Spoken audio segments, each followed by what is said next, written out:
Investigação da Polícia Federal sobre suspeitas de tráfico de influência envolvendo Roberta Luxinger e Fábio Luiz Lula da Silva, o Lulinha, aponta que a lobista teria concentrado a atuação em duas áreas estratégicas do governo federal: saúde e tecnologia da informação.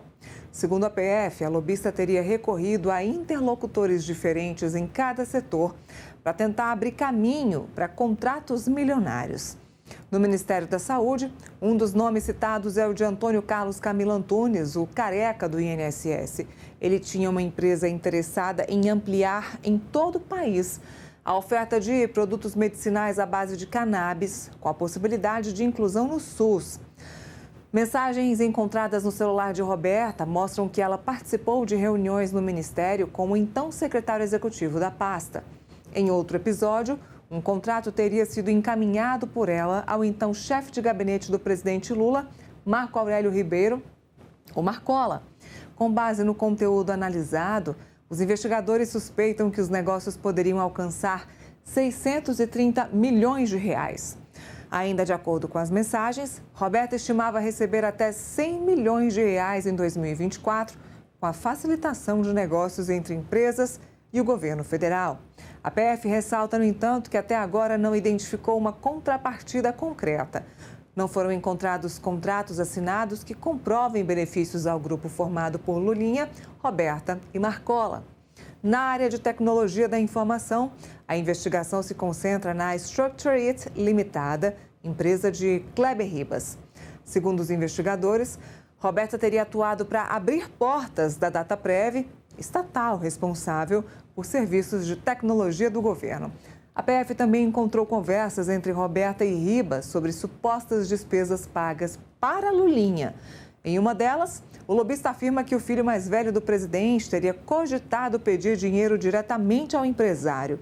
Em um relatório enviado ao STF, a polícia afirma que Lulinha aparece nas conversas como possível destinatário de pagamentos e benefícios.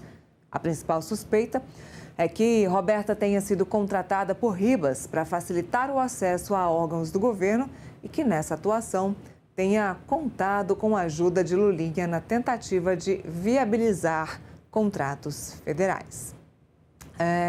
Já quero falar com o Felipe Monteiro sobre isso, já dar bom dia a ele também, meu parceiro aqui no Contexto. Felipe, muito bom dia. A novelinha do Lulinha, mais um dia aqui no Contexto Metrópolis. Cada dia é uma nova informação, né? O celular da Roberta Luxinger tá como se fosse o celular do Daniel Vorcaro, denunciando tudo, né? Não precisa nem de muita investigação, porque as próprias conversas da Luxinger já demonstram os caminhos que ela traçava, as portas e as pontes que ela tentava criar dentro dos ministérios. E agora a gente já entendeu que ela tinha dois caminhos mais estratégicos, que era a tecnologia, né, com Dataprev, e o Ministério da Saúde, muito ali encaminhada pelo careca do INSS, que precisava aprovar a questão da cannabis medicinal. Isso não é nenhuma novidade, a gente já vinha acompanhando isso, a gente só está reforçando aqui hoje no Contexto para vocês, porque essa informação foi encontrada, de fato, no celular da Roberta e foi aí vazada, mais uma informação vazada por alguém da Polícia Federal. Então, novelinha que a gente já conhecia, mas agora vem as comprovações, né, Felipe? A gente da imprensa já traça um roteiro, já sabemos o que vai acontecer e aí vem as provas para concretizar isso que a gente está contando aqui. Bom dia, Neila. Bom dia aos telespectadores. Ô, Neila, exatamente, cada vez mais está claro, né, os caminhos feitos para Roberta Luxinger para conseguir contrato no governo federal. Um grupo formado por ela, Lulinha, o careca do INSS e o Marcola, né? Então, chefe de gabinete da presidência da República, né? Chefe de gabinete particular do presidente Lula. E, ao que tudo indica, pelas trocas de mensagens da Roberta Luxinger com várias autoridades, ela buscou dois caminhos diferentes, né? O primeiro caminho é no Ministério da Saúde, querendo que o Ministério da Saúde comprasse, né, medicamentos feitos à base de cannabis por uma empresa de cannabis internacional que era contratada, né, contratante, na verdade, né, do careca do INSS, e o outro caminho é no Dataprev, né, tentando fazer com que a empresa do seu cliente, né, o Riba, tivesse contrato com o Dataprev, contrato com o governo federal. Ou seja, Neila, está cada vez mais claro, né, os tentáculos da Roberta Luxinger e do grupo dela no governo federal. Aí um ponto que eu queria destacar aqui, é que estou vendo muita gente falando bobagem, tráfico de influência não necessariamente precisa comprovar a vantagem obtida. Tá? A vantagem obtida e o pagamento de vantagem configura um outro tipo penal, né, que cumula com o tráfico de influência, que é a corrupção ativa e corrupção passiva. O tipo penal ela é bem claro. Né? Eu vou até ler aqui de novo, Neila, para as pessoas entenderem. Ó. Artigo 332, tráfico de influência, né, crime contra a administração pública. Solicitar, exigir, cobrar ou obter para si ou para outro vantagem ou promessa de vantagem. Ou seja, bastaria ter a promessa de vantagem, a promessa do contrato, a promessa de fazer algum tipo de pagamento para a autoridade pública, que já configura, né, o crime de tráfico de influência. Mais do que isso, basta a solicitação, né? Não precisa ter a concretização de nenhum negócio para se configurar crime de tráfico de influência. Claro que crime de tráfico de influência por si só, também vamos falar a verdade aqui, né? Não é um crime de tanta significância assim pelo Código Penal. E por que eu falo isso? Porque o Código Penal coloca a pena de reclusão de 2 a 5 anos e pagamento de multa, né? Ou seja, é um crime pelo Código Penal de pouca relevância, mas eu espero que a Polícia Federal e o Supremo Tribunal Federal consiga chegar no cerne da investigação e verificar qual que foi a abrangência da atuação desses três, né? Ou melhor, desses quatro, né? O careca do INSS, Lulinha, Roberta Luxinger e o Marcola, né? E qual que é a posição, qual que foi o comportamento e a conduta de cada uma dessas pessoas de forma individualizada, de modo, né, a facilitar e ter acesso e abrir o canal no governo federal para obter contrato de forma indevida, de forma ilegal. Você fala de tráfico de influência como um crime mesmo, né? Previsto aí na justiça, com punição na justiça. O potencial pode até ser baixo, né? Ter uma pena baixa, enfim, mas o que importa nesse caso específico aqui, a maior preocupação neste momento é como é que isso vai interferir na campanha do presidente Lula. E eles estão preocupados, né? No início, o presidente Lula minimizava, dizia que o filho dele seria investigado, enfim, se precisasse for, seria investigado, ele não defenderia o filho, não defenderia ninguém, mas o potencial ofensivo disso aí é na campanha do presidente Lula. Hoje, 2026, não existe nenhum outro escândalo em que o presidente Lula esteja ligado diretamente. Nesse caso específico, é o escândalo que ele está mais próximo. Ele também não está diretamente ligado, mas é o escândalo que ele tem mais proximidade. Por quê? Não necessariamente pelo filho estar envolvido, mas sim pelo chefe de gabinete estar envolvido, por um assessor do Ministério da Saúde estar envolvido, pelas mensagens que a Roberta Luxinger diz que o presidente Lula tinha contato com ela. É claro que isso precisa de provas, mas tudo vai se tornando uma evidência de um jogo de provas que, no fim das contas, você acaba desconfiando, né? Nossa, o presidente, como o presidente, não saberia de algo que chegava ali na antessala do Palácio do Planalto. Não faz sentido.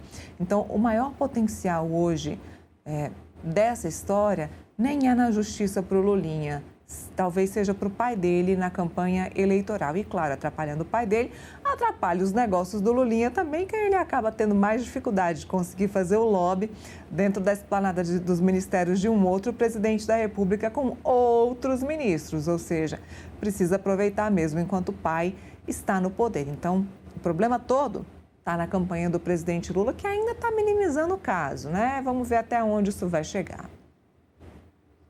Não, esse é o ponto, Nira.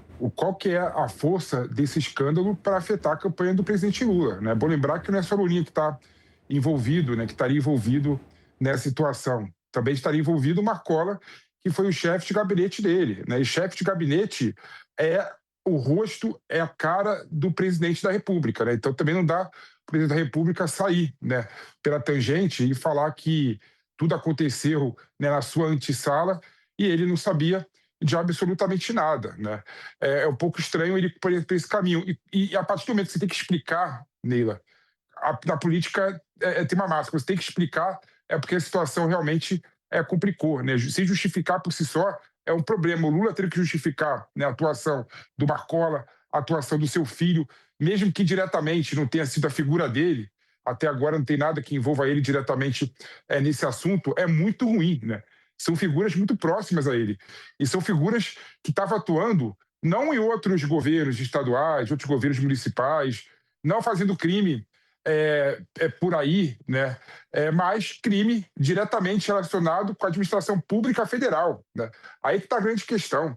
Apesar de não estar envolvido ele diretamente nesse assunto, aconteceu na antessala do governo federal, aconteceu perante os ministros de Estado que o Lula escolheu. Então, também eu creio que não é por aí também não, né? E eu espero que o Lula e o Lulinha e o Marcola, né? O Lula muito menos, né? Mas o Lulinha, o Marcola se explique, né? Sobre essa situação e sobre a abrangência do assunto. Se não tem nada a esconder, né?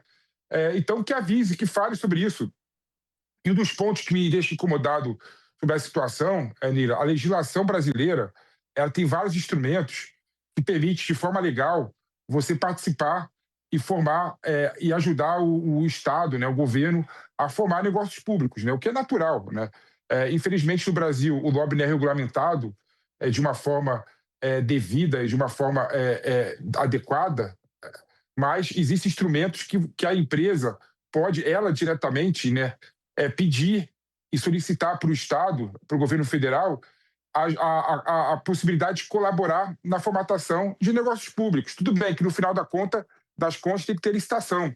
E ao que tudo indica, aí está o grande problema, né? A Alberta Luxinger, numa das idas ao Ministério da Saúde e numa das mensagens encaminhadas ao Marcola, teria entregado para o Marcola um termo de referência que direciona a compra de medicamentos à base de cannabis para determinada empresa. Isso é ilegal, isso é ilegítimo.